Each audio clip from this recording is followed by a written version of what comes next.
জয় শ্রীকৃষ্ণ। রাধে রাধে। নমস্কার প্রিয় দর্শক বন্ধুরা, রাধাকৃষ্ণ ইউটিউব চ্যানেলের আরও একটি নতুন ভিডিওতে আপনাদের সকলকে স্বাগত জানিয়ে শুরু করছি আজকের ভিডিও। কেন আমরা ভগবানকে বাম দিকে রেখে প্রণাম করি? ভগবদ্গীতায় ভগবান বলেছেন, মনমনা ভব মদ্ভক্ত মজ্জাজীবম নমস্কুরু। হে অর্জুন, মনমনা ভব, তুমি তোমার মনকে আমার ভাবনায় নিযুক্ত করো। মদ্ভক্ত, তুমি আমার ভক্ত হও। মজ্জাজীবম নমস্কুরু, তুমি আমাকে প্রণাম বা নমস্কার করো। ভগবান শ্রীকৃষ্ণ এই জ্ঞান শুধু অর্জুনকে প্রদান করেছেন তা নয়, অর্জুনের মাধ্যমে সমস্ত মানবজাতিকে তিনি সেই শিক্ষা প্রদান করেছেন কিভাবে আমরা আমাদের মনকে ভগবানের ভাবনায় নিযুক্ত করতে পারি, কিভাবে ভগবানের ভক্ত হতে পারি, কিভাবে ভগবানকে প্রণাম করা দরকার, সেই শিক্ষা তিনি প্রদান করেছেন। ভগবানকে প্রণাম বা ভগবানকে নমস্কার করার একটা নিয়ম রয়েছে, ঠিক যেভাবে একটা গাড়ি চালানোর নিয়ম রয়েছে। আর আপনি যদি খেতে চান তাহলে খাওয়ারও একটা নিয়ম রয়েছে। সেই খাবার হাতে করে নিয়ে মুখের মধ্যে দিতে হয়, তারপর সেই খাবার মুখের মধ্যে দিয়ে আস্তে আস্তে খেতে হয়। আবার ঘুমানোরও একটা নিয়ম রয়েছে। আপনি ঘুমাতে যাবেন, ভালোভাবে বিছানা তৈরি করে সুন্দরভাবে ঘুমাতে হবে। ঠিক সেই রকম আপনি যখন ভগবানকে প্রণাম করতে যাবেন, সেই প্রণামেরও একটা নিয়ম রয়েছে। সেই নিয়ম অনুসারে যদি ভগবানকে প্রণাম করেন তাহলে ভগবান সেই প্রণাম গ্রহণ করবেন। নিয়ম ছাড়া যদি আপনি ভগবানকে প্রণাম করেন তাহলে সেই প্রণাম ভগবান কোনো দিন গ্রহণ করবেন না। আজকাল সমাজে দেখা যায় ভগবানকে কিভাবে নমস্কার করতে হয়, কিভাবে প্রণাম করতে হয় অনেকেই জানে না। বিভিন্ন লোক বিভিন্নভাবে প্রণাম বা নমস্কার করে, যেমন কেউ মাথাতে হাত তুলে, বা কেউ কান স্পর্শ করে, কেউ বা দুই হাত জড়ো করে ভগবানকে প্রণাম করে। অনেক ধরনের প্রণাম রয়েছে। কেন আমরা ভগবানকে বাম দিকে রেখে প্রণাম করি? এই প্রশ্ন অনেকের মনে থাকতে পারে। আজকে আমি শাস্ত্রের প্রমাণসহ আপনাদের সামনে তুলে ধরব। আপনারা এই কথাগুলো মনোযোগ সহকারে শুনুন। শাস্ত্রে বলা হয়েছে, সব বামে প্রণমে বিষ্ণু, দক্ষিণে শক্তি শঙ্কর, প্রণমেচ্চ গুরুর অগ্রে, চ অন্যথা নিষ্ফলং ভবেৎ। অর্থাৎ ভগবানের অবতার যতগুলি বিষ্ণু তত্ত্ব রয়েছে সকলকে বাম দিকে রেখে প্রণাম করতে হবে। অর্থাৎ দক্ষিণে ডান দিকে রেখে দেবদেবী শিব ঠাকুর, তাদেরকে ডান দিকে রেখে প্রণাম করতে হবে। প্রণমেচ্চ গুরুর অগ্রে, অর্থাৎ গুরুদেবকে সোজাসুজি প্রণাম করতে হবে, যা অন্যথা নিষ্ফলং ভবেৎ। যদি কেউ এই নিয়ম অনুসারে প্রণাম না করে তাহলে তার সেই প্রণাম দেওয়া নিষ্ফল হবে। তাই আমাদের এই শাস্ত্রের বাণী অনুসরণ করা উচিত। এখান থেকে আমরা জানতে পারলাম বিষ্ণু তত্ত্বকে বাম দিকে রেখে প্রণাম করা দরকার, আর শক্তি তত্ত্ব দেবদেবীদেরকে ডান দিকে রেখে প্রণাম করা দরকার, আর গুরুদেবকে সোজাসুজি রেখে প্রণাম করা দরকার। কিন্তু কিভাবে প্রণাম করব? শাস্ত্রে বলা হয়েছে, যারা প্রভু রয়েছে বা যারা পুরুষ রয়েছে তারা অষ্টাঙ্গর প্রণাম করবে। অষ্টাঙ্গর প্রণাম হাত সোজা রেখে মাটিতে রেখে, পা সোজা করে রেখে বক্ষ মাটিতে লাগাতে হবে এবং কায়মনোবাক্যে প্রণাম করতে হবে। যে বিগ্রহকে প্রণাম করছেন সেই বিগ্রহের প্রণাম মন্ত্র উচ্চারণ করতে হবে।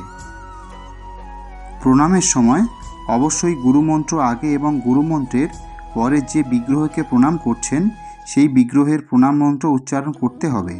যেমন ভগবান শ্রীকৃষ্ণ এবং শ্রীমতী রাধারানীকে প্রণাম করি, তাহলে প্রণাম মন্ত্রে উচ্চারণ করতে হবে, হে কৃষ্ণ করুণা সিন্ধু দীনবন্ধু জগতপথে গোপেশ গোপিকাকান্ত রাধাকান্ত নমস্তুতে, তপ্ত কাঞ্চন গৌরাঙ্গী রাধে বৃন্দাবনেশ্বরী বৃষভানু সুতে দেবী প্রণামামি হরিপ্রিয়ে। এভাবে আপনি যে বিগ্রহকে প্রণাম করছেন সেই বিগ্রহের প্রণাম মন্ত্র খুব সুন্দরভাবে উচ্চারণ করতে হবে। কায় মন বাক্য দ্বারা ভগবানকে প্রণাম করা উচিত। কায় মানে দেহ, মন মানে আপনি যে বিগ্রহকে প্রণাম করছেন। প্রণাম করার সময় সেই বিগ্রহের চিন্তা করা দরকার। আপনি মনে করবেন তিনি সামনে রয়েছেন, আমি তাকে প্রণাম করছি। গুরুদেব সামনে রয়েছেন, আমি গুরুদেবকে প্রণাম করছি।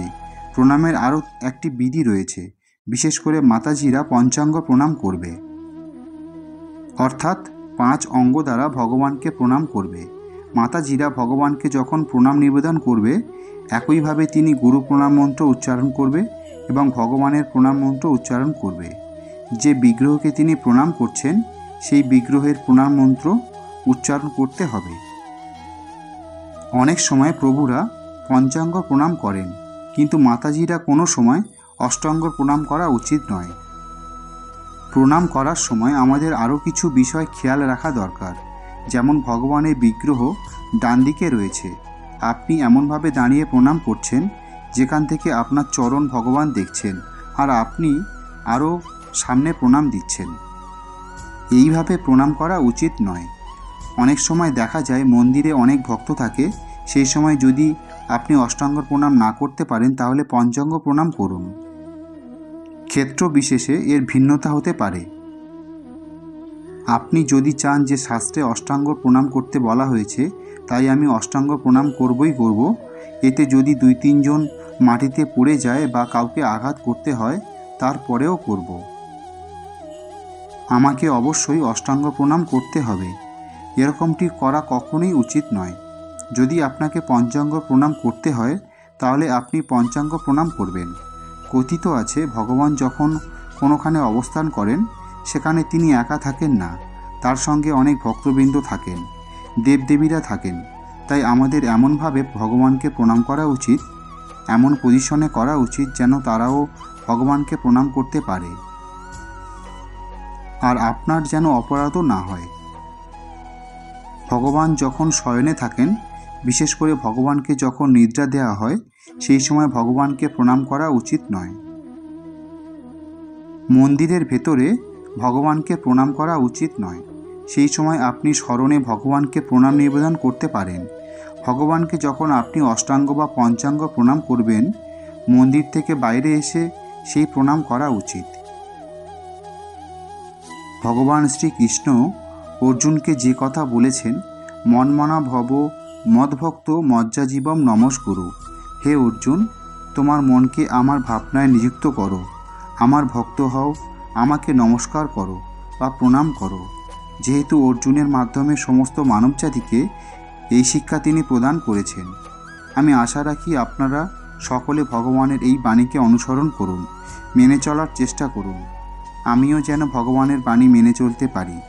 এই সিদ্ধান্ত অনুসারে যদি সকলে ভগবানকে প্রণাম করেন, ভগবানের চিন্তায় ভগবানের ভাবনায় যদি আপনার মনকে নিযুক্ত করেন, ভগবান সত্যি প্রতিজ্ঞা করছে যে অবশ্যই তুমি আমাকে প্রাপ্ত হতে পারবে।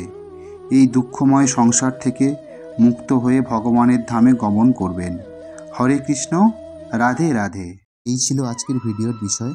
এই রকম নতুন নতুন ভিডিও সবার আগে পেতে রাধাকৃষ্ণ চ্যানেলটিকে সাবস্ক্রাইব করে পাশে থাকুন এবং ভিডিওতে লাইক করুন। সনাতনী বন্ধুদের কাছে ভিডিওটি শেয়ার করুন যাতে তারা সনাতন ধর্মের বিভিন্ন বিষয় সম্বন্ধে জানতে পারে। আর সবাই ভালো থাকুন, সুস্থ থাকুন। আবার দেখা হচ্ছে পরবর্তী ভিডিওতে।